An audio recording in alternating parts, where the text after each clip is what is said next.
une autre application des bascules D et des bascules JK, c'est la notion de diviseur par 2 de fréquence. Voilà, on peut réaliser une division de fréquence à l'aide d'une bascule D ou bien d'une bascule JK en faisant la configuration suivante de la bascule D, c'est-à-dire en reliant Q bar, la sortie Q bar avec l'entrée D. Donc on va voir qu'est-ce qu'il va donner comme signaux de sortie. Et là, on prend comme horloge CK et une bascule D à commande sur frein montant d'horloge. Et on relie la sortie Q bar avec l'entrée D. Donc, en supposant que Q initialement égale à 0. Et donc, Q va rester 0 jusqu'au franc montant de l'horloge.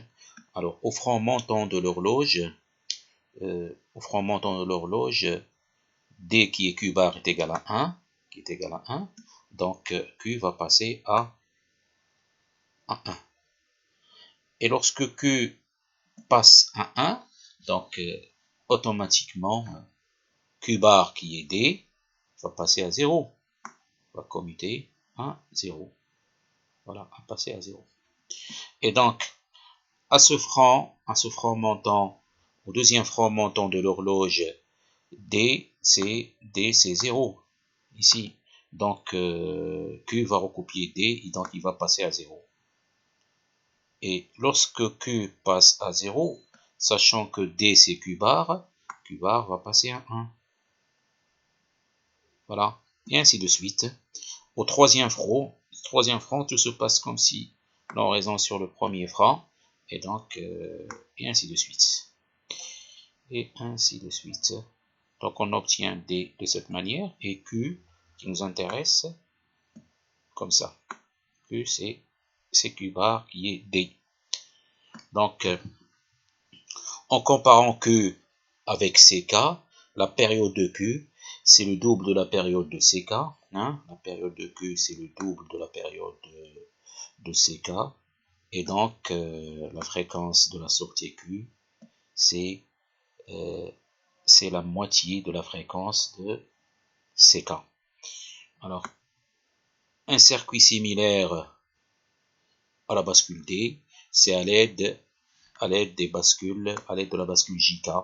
Donc, justement, on obtient la bascule JK joue le rôle de commutation si l'on prend J égale K égale 1. Si J égale K égale 1, Q égale à Q bar. Q égale à Q bar.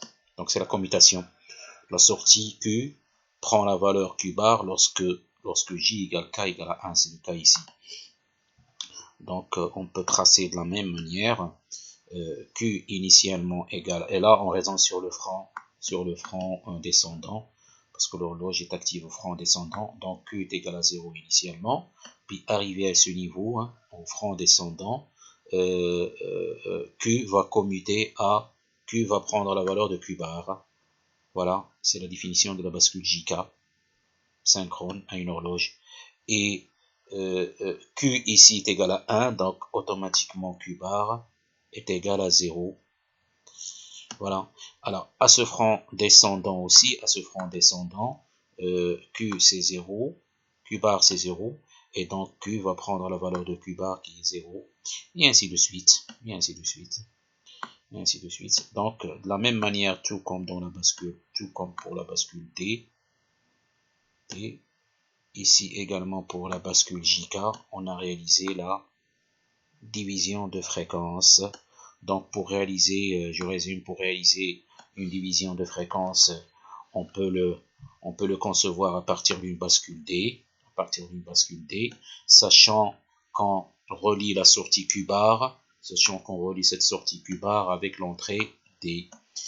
Et on peut réaliser ce même diviseur de fréquence à l'aide de la bascule JK, bien sûr en prenant J égale à 1 et K égale à 1, comme ça on fait fonctionner notre bascule JK en commutation. Et voilà, on obtient un diviseur de fréquence très souvent utilisé en électronique numérique.